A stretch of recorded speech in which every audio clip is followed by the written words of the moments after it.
Hello, my name is Sierra McGuire, and today I'm going to talk about a process and tool that I've invented called Interdisciplinary Learning Goals. I'll be referencing them as ILGs. In this presentation, I'm going to look at what are interdisciplinary learning goals, what areas do they address, and how do ILGs work in the classroom. I'll also briefly discuss phases of production to make interdisciplinary learning goals more accessible to more teachers. So interdisciplinary learning goals are a process and tool for synthesizing multiple standards into cohesive interdisciplinary target learning goals. By identifying the linguistic components of individual standards, the ILG process develops learning goals which can be used as an interdisciplinary tool in standard and assessment-based curriculum and instruction. I want interdisciplinary learning goals to be an effective means for infusing the 21st century focuses of art education and integration of technology into educational practices. I also want them to become a way for interdisciplinary collaboration to be promoted between different academic disciplines. ILGs can be used to enrich curriculum by adding, again, other academic disciplines, art education, 21st century skill sets, social-emotional learning, social justice, multiculturalism, or any other area that a K-12 educator would like to integrate into their coursework. So why the focus on the arts? I'm going to focus on the arts for a minute because art standards are a great place to start when talking about interdisciplinary learning. They harmonize well with other standards sets. So for example, technology and art, integration of technology, ITC, and digital media standards are already integrated within visual art standards. And if we look at example 2, social-emotional learning and art, there is already an indirect alignment between national core art standards and the CASEL-based SEL standards, such as what we see in the Illinois SEL standard set.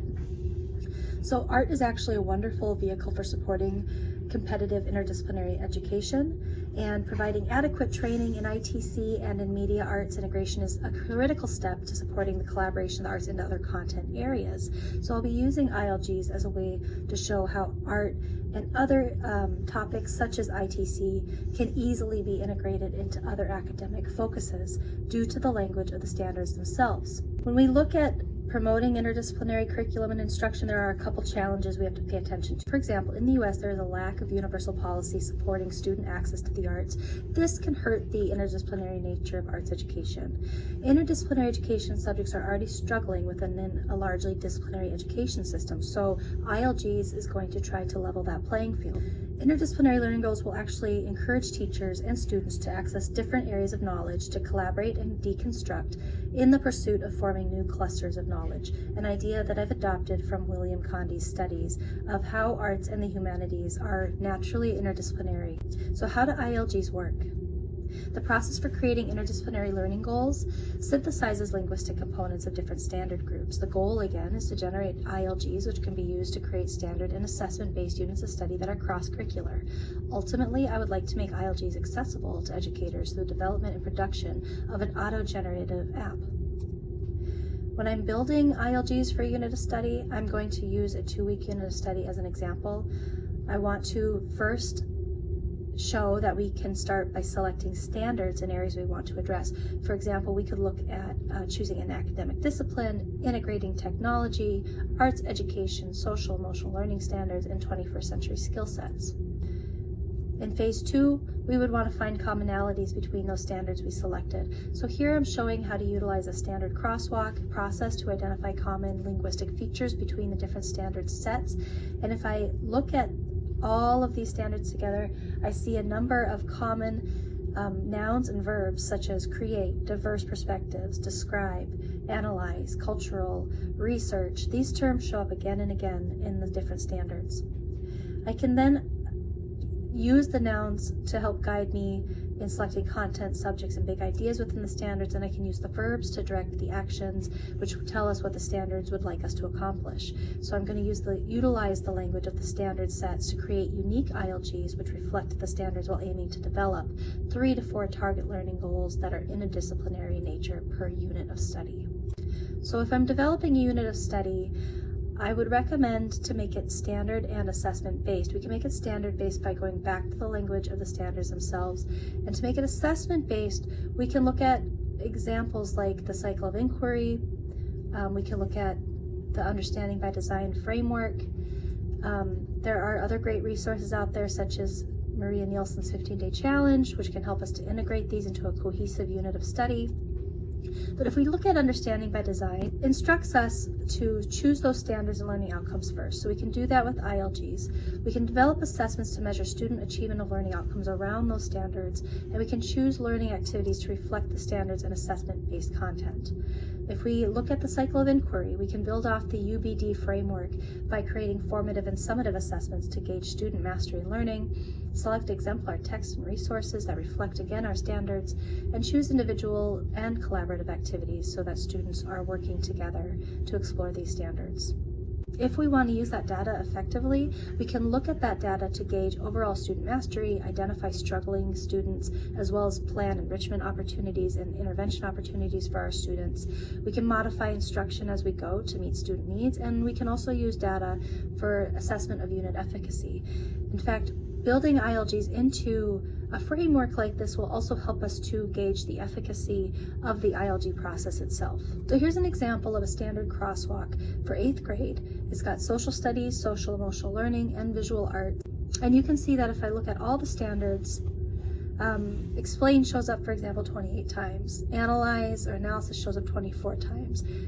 Picking out these words will help us to write our ILGs. Here is a unit that I made with 2 of my peers in another class that I'm in. We chose these 4 standards to help us plan an ILG-based interdisciplinary unit. So when I looked closely at those standards, we noticed that keywords like relationships, perspective, analyze, presentation, these show up the most.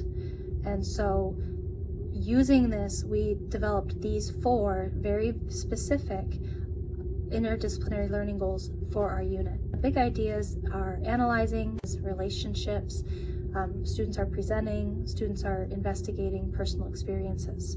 We did create a formative and summative assessment for this unit so that students can selectively work towards showing understanding of those target learning goals. We had a second formative as well that was more geared towards our Common Core standard, but also is interdisciplinary nature. And we also had a summative assessment that recapped the 2 formatives and allowed us to gauge overall mastery of student performance. Here's how we organized our unit using a 15-day plan. And so after selecting our standards and planning our assessments, we put together this 15-day plan. So phases of production. Now I would like to make it more efficient for other educators to use this process. And I will be looking at how we can be producing those and making it available to others, and how we can assess the efficacy of ILGs. So envisioning a process, I'm going to talk briefly about what this process might look like. And I'm going to be looking at NFT-style auto-generative ILGs. And I use a little bit of coding for this. Ideally, an app would be able to do this for educators to make this process easy. If I look, for example, at this standard crosswalk and these standards built into the crosswalk, I've got the 8th grade unit of literacy, science, and technical subjects, English, language arts, social emotional learning, and visual arts. And I picked on these particular standards, again, selecting 3 standards just to start for our ILGs. You can see that analyze, ideas, evaluate, demonstrate. These are some of the big words, media, information. Those are the words that show up again and again. And so I needed a sentence structure for a learning goal to help automate this process. I found that if I'm very specific with my sentence structure, it's hard to automate the learning goal. So I tried a simpler sentence structure, such as Formula 2.